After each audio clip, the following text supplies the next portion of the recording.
Welcome to History 302 online. I'm just going to take you through a few slides just because why not? One of the things you're going to be reading this week is you're going to be finishing up Sister Carrie by Theodore Dreiser.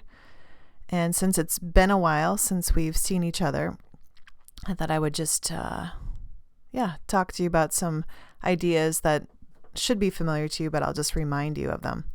So we're going to be looking at working class sexuality at the turn of the 20th century. And so just to go back a little bit, we have spent some time talking about middle class standards for sexuality. We've talked a little bit about the separate sphere ideology that emerged, particularly at the early 19th century. So with industrialization, urbanization, and a modernizing economy, paid work is becoming separate from work done in the home. And so the city, and again, these are very small cities by today's standards, but the city sort of becomes a man's world. And the home becomes then the home of women. Again, very much middle class idea. Certain characteristics that are associated with women in the home are the idea that women were somehow almost genetically more pious, that they were more inclined towards sexual purity. And we've talked about how some women use that passionlessness to gain power over sexuality within their marriages and the right to say no. We are also looking at the characteristic of submissiveness and domesticity, and these are thought to be almost inherent female characteristics. We've also seen some opposite views where we looked at the document about nymphomania, and so there's a lot of different views, but again, generally speaking, middle-class women were thought to have these characteristics. Early female reformers who worked with rowdy girls tried to remake them in their own middle-class image, so there were some ideas that, again, particularly in some of these cities, you were seeing the emergence of different characteristics among working class women, and middle class women felt like they were doing the best thing for these working class women who were rowdy by remaking them according to middle class standards. One other thing that's also emerging by the early 19th century is that material goods are considered essential to both the male and female worlds. And so even though the men are the ones theoretically getting paid outside the home and they're using this money to acquire material goods, women are actually the primary consumers, particularly for the home. And so material goods are very important for women as well. The image that you see here is something called the Godey's Ladies Book. This was actually kind of good housekeeping for women in the early 19th century. And so the Godey's Ladies Book would contain advice about how to make your home look. It would contain advice about fashion. One of the other things to mention is that Catherine Beecher, and that's a name that might be familiar to some of you. She was the sister to Harriet Beecher Stowe, who wrote the famous abolitionist novels. Catherine Beecher actually published a number of books about domesticity and trying to educate women about that. And so one of her early ones is a treatise on domestic economy for the use of young ladies at home and school. This was published in 1842. And according to Wikipedia, always a good source, it's the first complete guide to housekeeping. And if you are just dying for something to do while you're waiting out the COVID-19 crisis, this treatise on domestic economy, that's available online just for free for y'all. So take a look at that.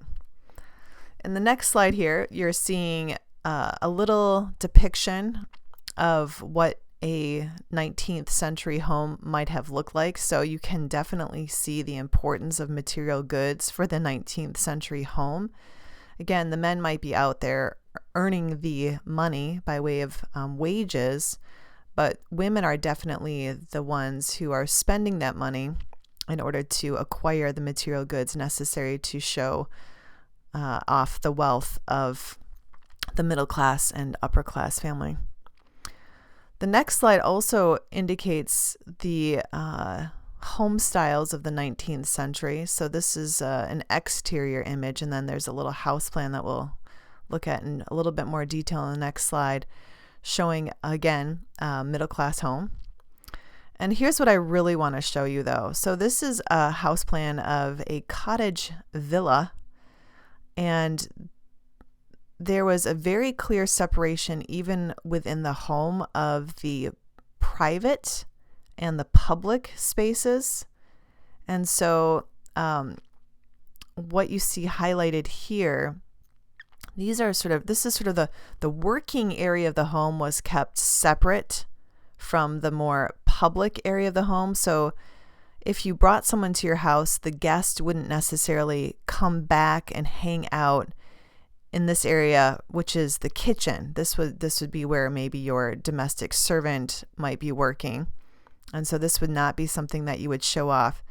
If you go to the James J. Hill house, when the COVID-19 crisis is over, you'll see that, in fact, the main kitchen of the house is actually not just in the back of the house, it's actually in the basement of the house. And this was very common. 19th century folks did not like to have the smells of the kitchen infiltrating their formal dining rooms. So those working parts of the home are even sort of hidden away further in the really swanky houses of the rich. The other thing that is very important too, though, is the bathrooms. These were great new things in the 19th century. But again, this is not something that you would put anywhere prominently. And so you do have access to it from the parlor, but this again is located toward the back of the house, and it wouldn't be someplace that would be front and center. The other thing too is that most of the bedrooms would be located up on that second floor of the home, because again, this would not be something that you would bring guests in to see. So very clear private versus public spaces in the home.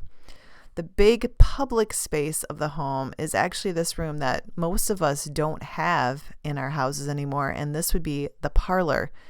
Now, when I was growing up, I grew up in a house that was built in the 1970s, and the house had something called the family room, which is where we could watch TV and hang out. But then my mother had a living room, and this was, in fact, the front room of the house. It had the 1970s bay windows, and it was literally it was the one room in the house like I don't think I ever spent any time in. And this is where, if we had sort of the fancier guests over, this is where my mother would serve coffee or tea or what have you. I remember very vividly when I was growing up, the minister was obliged to come by on some sort of semi-regular basis. And I know that we definitely had the minister hanging out in the living room, which was the closest thing that we would get to a parlor. This is where my mother would have all of her dainty things. There was a glass table in there that was just, yeah. So the parlor, this was the public place of the house. Maybe you have rooms like that in your house too. I don't know. The public then and the private are very much segregated. We talked about how men and women were largely segregated. And this was even after marriage for a lot of people, because again, the men would be going off to work and the women would be staying at home and completing unpaid work within the home. The other thing to note, though, too, is that courting between men and women took place then in this parlor area under parental supervision.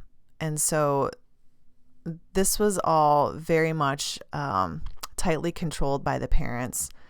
And then we also talked about the Comstock laws in 1873, which really reflected this middle class idea that really the best approach to sex and issues related to sexuality was to basically just keep a lid on things and not talk about things. And that was the case for the 19th century. I've got a little image there showing what the 19th century middle class fashion was for a good part of especially the early 19th century. A lot of women are wearing up to 12 pounds of petticoats underneath those skirts. So we've got that issue. Women are also wearing corsets.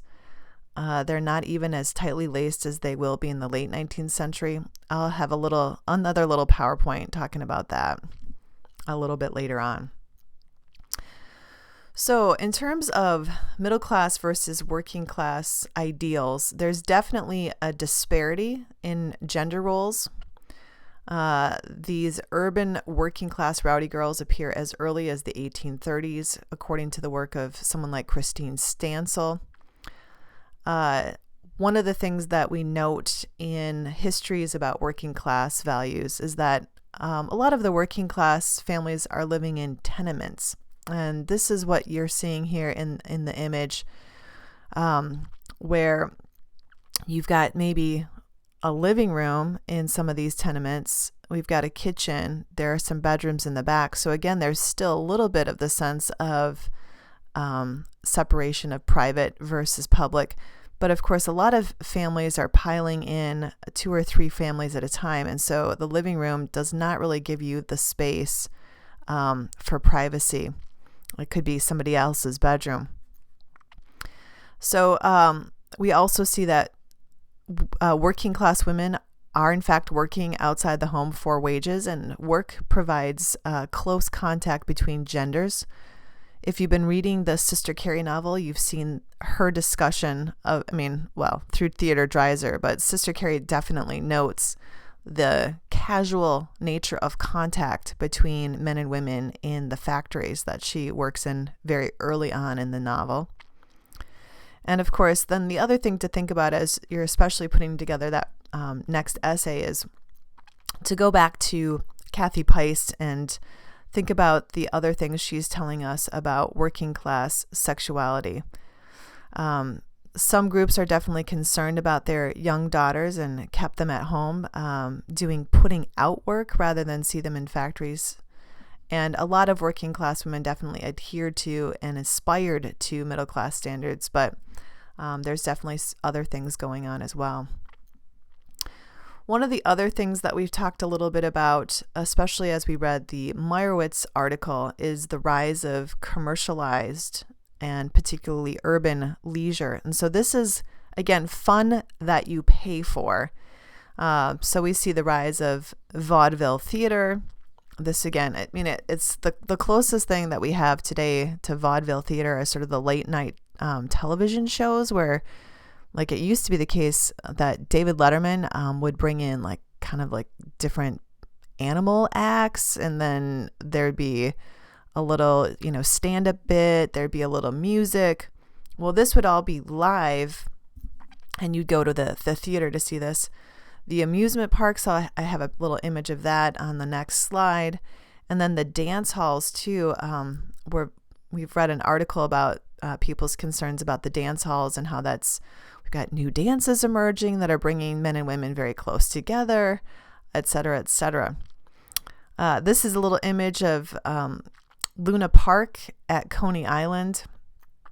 For those of you who are there on that last day before spring break, I even showed a little image from the movie It, starring Clara Bow, where she's walking around an amusement park with her special male friend, and there are little air holes actually underneath the boardwalk that would blow up women's skirts as they walked over. So things like the slides and the different rides were all meant to increase contact between men and women in kind of a sexually titillating atmosphere. And so finally, just to wrap up, we do see at the end of the 19th century changing sexual mores for women. So in the 19th century, sex outside of marriage is definitely still seen, generally speaking, as taboo. And so middle class women and men actually saw all extramarital sex as potentially leading to prostitution. In terms of the middle class, there's little contact between men and women, unless it's happening within marriage. But by the late 19th century, we're beginning to see less segregation of private and public spaces. This is why the department store is such a big deal, because even middle class women are going out and shopping at these department stores that are part of the urban spaces in the late 19th century.